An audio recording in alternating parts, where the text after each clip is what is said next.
Good morning. You're plugged into Long Island's #1 hit music station, 106.1 BLI, and 102.3 WBAB, Long Island's #1 rock station. With us this morning is Jennifer Carpenter-Lowe. She's Director of Development at the Holocaust Memorial and Tolerance Center in Nassau County. The mission of the Holocaust Memorial and Tolerance Center of Nassau County is to teach the history of the Holocaust and its lessons through education and community outreach. They teach about the dangers of anti-Semitism, racism, bullying, and all other manifestations of intolerance. They promote resistance to prejudice and advocate respect for every human being. Good morning, Jennifer. Good morning. It's great to be with you. How long has the Holocaust Memorial and Tolerance Center been in operation? Where is it located? The Holocaust Memorial and Tolerance Center is located on the beautiful Wellwind Preserve in Glen Cove, New York. And we just celebrated our 20th year. Congratulations. Thank you. Why should people visit the center?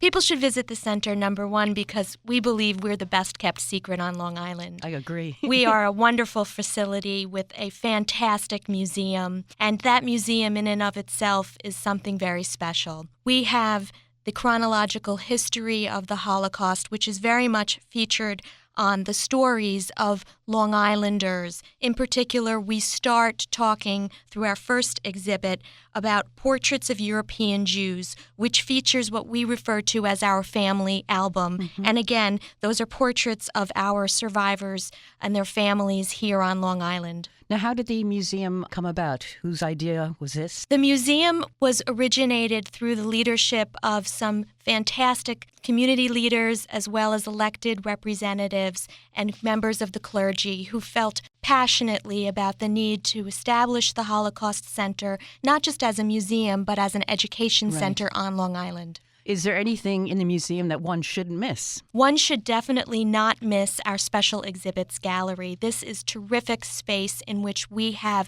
temporary revolving exhibits. Right now we're featuring an exhibit called Portraits of Our Past, Greek Jews and the Holocaust.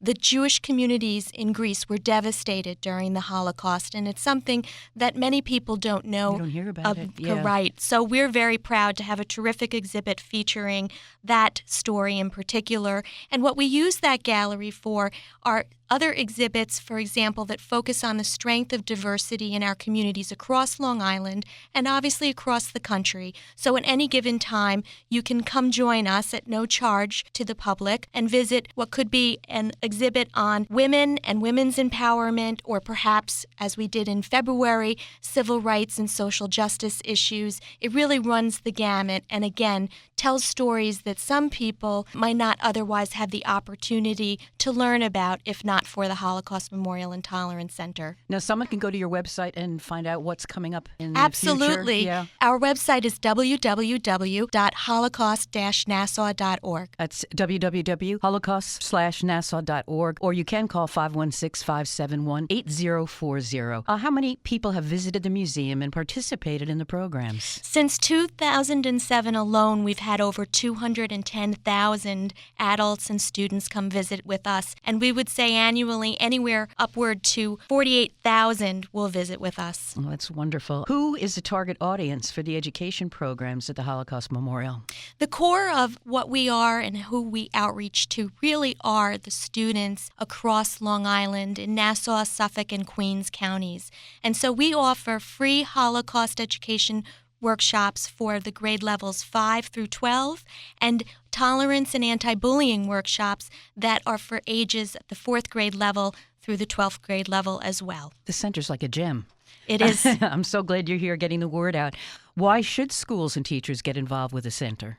The center offers many different unique opportunities. First and foremost, there is the opportunity to interact directly with a survivor or a liberator who can tell firsthand what the experience was and why we need to be so vigilant in understanding how the lessons of the Holocaust relate directly to contemporary issues of prejudice, bigotry, and discrimination. And it's so important to be talking to them while they're still alive, and I don't mean to be morbid about it. It's the same thing with our World War II warriors, and to get their stories so we don't forget. Absolutely. And many of our volunteers are next gens. We refer to them as next gens since they are second and third generation of survivors and liberators. And many of the committee members, as a matter of fact, the two individuals who are spearheading our upcoming tolerance benefit auction happen to be next gens. Well, now that you just mentioned that, tell us when it's taking place and what's going to be going on, and then we'll go back to some other questions. The Tolerance Benefit and Auction is in its 9th year now, and we are holding it this year at Carlisle on the Green in Bethpage State Park. Yes, we're thrilled to be there. On Wednesday, May 1st, the program begins at 6:15, and we would love to invite our guests to RSVP. Join us. We have exciting online auction items at our website. What can the guests who attend the auction expect to bid on? They can expect to bid on a variety of different items, all different kinds of price points. And our live auction this year is particularly exciting as we have a 7-night luxury stay at La Costa Resort, which is the #1 Southern California resort. We have a trip to NASCAR for 4 nights. Our sports memorabilia, 1951 Yankees photo with 17 autographs, as well as autographed guitars from Bruce Springsteen and the Rolling Stones. Wow, very good. That's exciting. So that's happening on May 1st at Carlisle on the Green? Yes. People have to RSVP to make reservations? People do need to RSVP to make reservations, and they can do so through www.holocaust-nassau.org. The Holocaust Memorial and Tolerance Center, does it offer any scholarships or awards? Great timing, because one of the reasons why our Tolerance Benefit and Auction is so special is because we present the annual Friedlander Upstander Award. And this is our 3rd year presenting the Friedlander Upstander Award in conjunction with the Suffolk and Nassau County Police Departments. It's presented to 1 Nassau County youth and 1 Suffolk County youth in recognition of their upstander behavior, either in a proactive way to advocate respect for all people or in a intervention in the face of prejudice, bigotry, and discrimination. We offer this, of course, at our Tolerance Benefit and Auction in partnership with the Suffolk County and Nassau County Police Departments and through the generosity of the Claire Friedlander Family Foundation. May 1st, which day of the week is that? It's a Wednesday. Okay. Has the center itself been recognized for its important work? We have. We received the 2012 Great Nonprofits Award, which was a terrific opportunity for us to talk about the impact that we're having across Long Island. And we've also been the recipient for 2 consecutive years of the Center for Interactive Learning Collaboration's Outstanding Video Conferencing Award.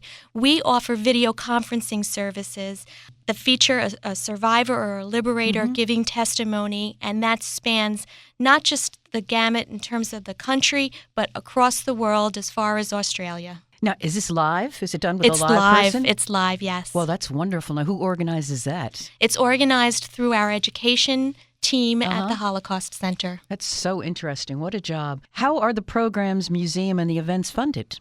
Thank you for asking, because one of the things that the Holocaust Memorial and Tolerance Center is able to do is we are able to offer our programs free of charge to students, adults, and many of the community members who seek our services. And we're able to do so through the generosity of private foundations and individuals who so generously support our work. What a worthwhile cause. What are some of the past programs, just to give us even a broader idea of what you have presented and been open to the public? Yes, as previously mentioned, one of the special features of the museum is our special exhibit gallery. So we try to tie many of our programs to the exhibits that we feature at any one given time. So for Women's History Month, you might see a program featuring a prominent photojournalist, for example, talking about women's empowerment, or during the civil rights exhibit we recently had in February, we had one of our board members talk about civil rights and the constitutionality of various issues that can prohibit social justice. What a great educational venue. It's just absolutely wonderful. How can someone get involved with the center? The backbone of our center, such a committed group of volunteers who we just spent the week applauding since it was National Volunteer Week. Right. And opportunities to be involved with the center are varied. On our website at www.holocaust-nassau.org, there are ways in which you can become involved in the center. What type of online presence does HMTC have? We're active on 5 social media outlets. Our Facebook page can provide you with the opportunity, if you'd like, to sign up for our e-newsletter. We have a monthly e-newsletter to share the events and happenings at the center. And obviously, you can always visit our website. On a personal level, Jennifer, what does the Holocaust Memorial and Tolerance Center mean to you? The Holocaust and Tolerance Center is, for me, a personal and professional passion that I have, and it's been a privilege to serve the center over the past 18 months. My career has been dedicated to issues involving social justice and children's health and well-being, and for me, there is no greater role that we have for our children than to teach them about what it means to be an upstander, not to be a bystander, to advocate respect for all, and to intervene wherever we see prejudice, bigotry, or discrimination rearing its ugly face. You must wear a badge of honor, all of you, for such a good thing that you do. I remember years ago there were a rash of anti-Semitic incidents on Long Island. They finally found the young people who were burning SWAT stickers on people's lawns. And when they were arrested, they were asked, "Do you know what a SWAT sticker means?" And none of them did. None of them had any idea. The Education. Of hate, the lack of education. You're yes, right. Education is the antidote. Prejudice is a learned behavior. Absolutely. We were not born prejudiced. More power to you. Tell us again about your annual tolerance benefit and auction coming up on Wednesday, May 1st, for somebody who's just tuning in and would be interested in being there. Our annual tolerance benefit and auction is a delightful evening. We're hosting it at Carlisle on the Green at Bethpage State Park. It's a terrific venue, and it's a group of very committed volunteers led by Andrea Bolender and Erica Widover, who have chaired this event annually, and an amazing committee that has just outdone themselves to make sure that we have an event that'll be a memorable one, but also an event that will support the center's education programs. All the proceeds from this event support the work that we do with youth and adults. And during the evening, we have the privilege of presenting the 3rd annual Friedlander Upstander Award to 2 extraordinary youth, one from Nassau County and one from Suffolk County. We'll also have a tremendous keynote speaker. Her name is Elaine Wolf. Many people know her as the author of Camp and Danny's Mom. She likes to refer to herself as the anti-bullying novelist, and we're just thrilled to have her with us to talk about her work and underscore the importance of the center's message, which is upstanding behavior. That's one of our most distinguishing characteristics, is promoting youth and upstander behavior and applauding them wherever possible. I saw the effects of bullying on a nephew who's now at Penn State studying aeronautical engineering. He's got 2,400 on his SATs, but he got to the point he was such a good student, but the bullying was so severe he didn't want to go to school anymore. Yes, and it's horrible. Broke my heart. It's so important that we all remain vigilant. One of the things that the center does through our education programs is we provide the skills, tools, and the resources that really equip students and adults to be able to respond effectively and also to be able proactively to encourage respect for diversity and dignity for all.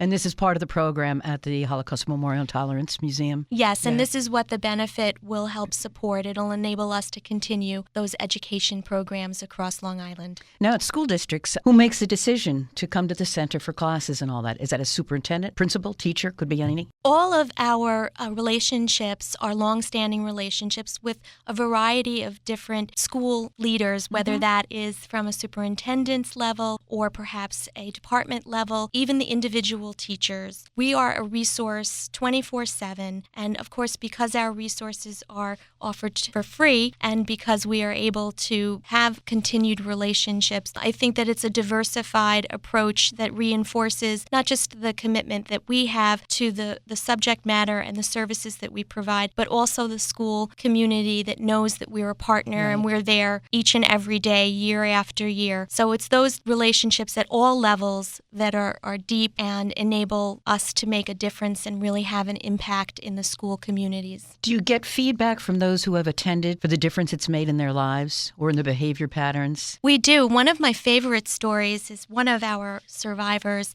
spoke at Touro Law School, and following his testimony, we received many different letters, but one of them really struck me. It was a student who indicated that he had been in a local supermarket and had witnessed bullying behavior in the supermarket. And after listening to the testimony of this particular survivor at Touro Law School, he felt he had the courage and the skills that equipped him to intervene in that situation. And so very often we receive testimony in form of letters or just calls to let us know that that's the kind of impact our programs and the individuals who we're very fortunate are part of our programs are having on youth, adults, and community members across Long Island. And your whole group, including you, must be so proud of what you do and feel a sense of satisfaction that you're doing good. We are doing good, and we're growing. This is a time of growth for us. Our museum reopened 3 years ago, and now we're embarking upon our next transformational project, and that's the Claire Friedlander Education Institute. Now, what's that? We're in the process of building 4 state-of-the-art classrooms that are going to enable us to meet an increased demand for our programs and services. At the center. At the center. And through those classrooms, they'll have state-of-the-art technology for our video conferencing programs and the various workshops that we offer. We're very fortunate to the Claire Friedlander Family Foundation for enabling us to be able to take the center and its programming to the next level. If I were very, very wealthy, I'd be sending money your way. You don't need to be very wealthy to send money our way. Any donation, any size is Any donation, any size. We underwrite busing transportation for the survivors to the center. We underwrite busing and transportation for schools to the center. So there are many different ways that you can donate and make a difference. Now, do schools have fundraisers for the museum? Is that possible? I mean, does that happen? I'm sure there are schools. We're very fortunate in being able to offer our programs and services at this time at no cost to the schools. One of the stories that I'd like to share with you, which really touched me, we haven't talked about our Children's Memorial Garden. Our Children's Memorial Garden is the only garden of its kind in New York State, and it's dedicated to the memory of the 1.5 million children who perished during the Holocaust. It's an absolutely magnificent garden, and recently we received a letter from a school Hebrew congregation in Long Beach, and the children every year offer us a small contribution based upon what they've been able to collect from their chores or the pennies that they donate in school for the garden and the maintenance of the garden. And what was so particularly meaningful this year with their contribution was that their congregation had been wiped out in Superstorm Sandy. And so many of them in Long Beach had personal devastation. Yet the meaning of the center and the Children's Memorial Garden was such that they still did whatever they could to make a contribution to our garden. Oh, that is a nice story. What important roles do the survivors, liberators, and volunteers play at HMTC? We could not operate at the level we do without our survivors, liberators, and our volunteers. They're the backbone and the heart of the center. And to celebrate them as we did this week through National Volunteer Week was a pleasure, and as always, it's just a privilege to work with such a dedicated volunteer corps. Right. And just to reiterate again, because this is a very important event you're having coming up, Jennifer, on Wednesday, May 1st, just reiterate again. May 1st is the Tolerance Benefit and Auction at Carlisle on the Green, Bethpage State Park. We're very excited. The program starts at 6:15 p.m. During the program, we'll have a silent and live auction. You can RSVP, which we absolutely need to know you're coming, at www.holocaust-nassau.org. Okay, that's holocaust-nassau.org, or you can call 516-571-8888. 8040. Is there anything else you'd like to say in closing? Thank you for this opportunity. As I mentioned, the Holocaust Memorial and Tolerance Center is the best kept secret on Long Island, and with the help of people like you, and we're going to continue to be able to tell our story. And give us the location one more time, please. We're located on the beautiful Wellwyn Preserve in Glen Cove, New York, 100 Crescent Beach Road. You've been listening to Jennifer Carpenter-Lowe, who's the Director of Development at the Holocaust Memorial and Tolerance Center. And they've got this fabulous event coming up on May 1st, but you do have to RSVP. I'll go to their website, holocaust-nassau.org. That's holocaust-nassau.org. And this is a must-see, many visits to this wonderful museum. Jennifer, before closing, you had mentioned previously you wanted to acknowledge some of your sponsors. Yes, Sandy, thank you. We have a number of corporate leaders who have joined us in building a community of upstanders for tomorrow and supporting the Tolerance Benefit and Auction. They are Bethpage Federal Credit Union, Title Associates, Spectronics, Long Island Press, Anton Community Newspapers, Capital One, and Viana Hotel and Spa. Additional sponsorship opportunities are available, and again, you can call 516-571-8040 or visit our website at www.holocaust-nassau.org. I don't believe it. My savings are gone. They're gone. You're kidding. Nope, they're gone. They're gone. Okay, all right. Think about it. Where did you have them last? I remember I was home, then I took them, and then I spent them on that vacation to Aruba. Then I bought this miniature suit of armor I saw in the in-flight magazine. And that's the last you saw of your savings? Yes? This is so weird. I know, right? Weird? Not really. Not saving now means no money later. You'd be surprised how quickly a little money from every paycheck can really add up. Put away a few bucks, feel like $1 million. For free ideas and easy ways to save, go to feedthepig.org. That's feedthepig.org. The armor is cool, though. Oops. I think I broke its gauntlet. You broke my favorite part. This message brought to you by the American Institute of Certified Public Accountants and the Ad Council. Homework, soccer, part-time jobs. How about the internet? Are you and your busy kids overlooking something important? Don't forget music. Hey, what about Backstreet Boys? Studying music is one of the most valuable ways a student can spend time. Practicing music reinforces teamwork, communication skills, self-discipline, and creativity. All qualities kids need to be successful in their own schoolwork. These skills will help kids later, too, in their jobs and in society.